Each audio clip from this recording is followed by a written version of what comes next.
આજે આપણે રવા કે મેંદાનો ઉપયોગ કર્યા વગર હેલ્ધી અને ટેસ્ટી ફરસી પૂરી બનાવીશું. પૂરીને ક્રિસ્પી બનાવવા માટેની બધી ટિપ્સ હું તમને જણાવીશ, એ માટે વિડીયોને છેલ્લે સુધી જોજો. તો ચાલો જોઈ લઈએ કે આ પૂરી કેવી રીતે બનશે. પૂરીનો લોટ બાંધવા માટે મેં 2 કપ ઘઉંનો ઝીણો લોટ લીધો છે.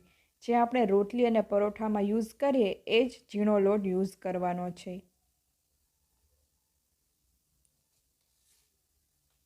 લોટમાં સ્વાદ પ્રમાણે મીઠું એડ કરી દેવાનું છે. હવે એમાં હું 1 ચમચી આખું જીરું એડ કરી દઈશ. જીરુંથી પૂરીનો ટેસ્ટ ખૂબ જ સરસ આવે છે. તમે અહીંયા મરી પાવડર પણ યુઝ કરી શકો છો. હવે આ બધું બરાબર મિક્સ કરી લેવાનું છે. હવે મોણ માટે હુંફાળા તેલનો યુઝ કરવાનો છે.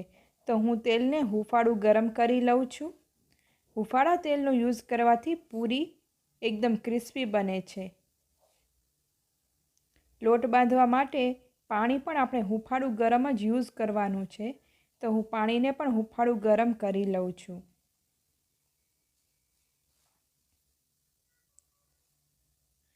હવે આપણે લોટ બાંધી લઈશું. તેલ અને પાણી ગરમ છે એટલે ધ્યાનથી લોટ બાંધવો.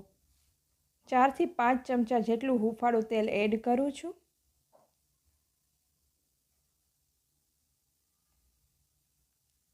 અને લોટને બરાબર મિક્સ કરી લઉં છું.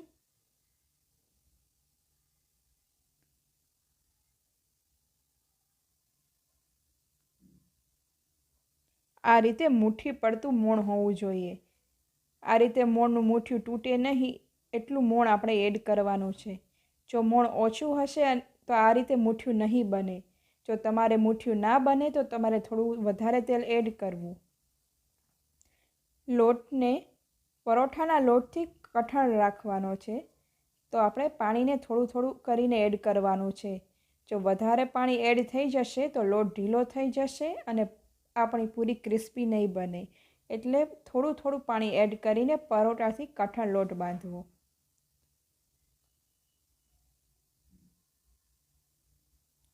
આ લોટ બંધાઈ જાય પછી 1 ચમચી જેટલું તેલ એડ કરીને લોટને મસળી લેવાનો છે.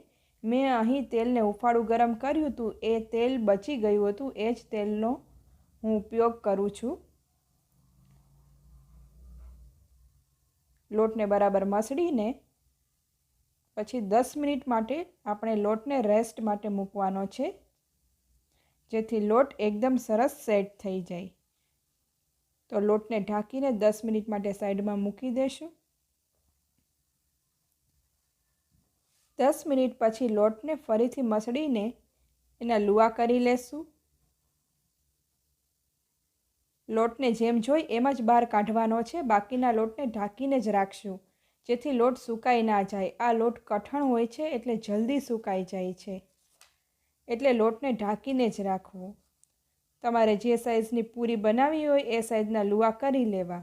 પૂરીને વણી લેવી. પૂરીની થિકનેસ એકદમ મીડિયમ રાખવી. બહુ જાડી કે પાતળી પૂરી વણવાની નથી. પૂરી વણાઈ જાય પછી આ રીતે નાઈફથી કાપા પાડી લેવા જેથી પૂરી ફૂલે નહીં. આપણો લોટ કઠણ છે એટલે પૂરીની કોર થોડી ફાટી જશે. તેલ ગરમ થઈ જાય એટલે પૂરીને તળી લેવાની છે. પૂરીને એકદમ ક્રિસ્પી થાય ત્યાં સુધી તળી લેવાની છે. પૂરીને મીડિયમ ગેસ ઉપર જ તળવાની છે. તો જ પૂરી એકદમ ક્રિસ્પી બનશે. વચ્ચે વચ્ચે પૂરીને ફેરવતા રહેવાનું છે. અને બ્રાઉન કલર જેવી અથવા તો ગોલ્ડન બ્રાઉન કલર જેવી થાય ત્યાં સુધી પૂરીને તળી લેવાની છે. આ રીતે આપણે બધી પૂરીને તળી લેશું. તો હવે ખાવા માટે એકદમ રેડી છે આપણી ઘઉંના લોટની ટેસ્ટી અને હેલ્ધી પૂરી. મેંદો કે રવાનો બિલકુલ યુઝ કર્યા વગર. તો તમે પણ આ પૂરીને જરૂર ટ્રાય કરજો. ચા સાથે આ પૂરી ખૂબ જ સરસ લાગે છે. જો તમને વિડીયો પસંદ આવે તો વિડીયોને લાઈક અને શેર કરજો અને ચેનલને સબસ્ક્રાઈબ કરજો.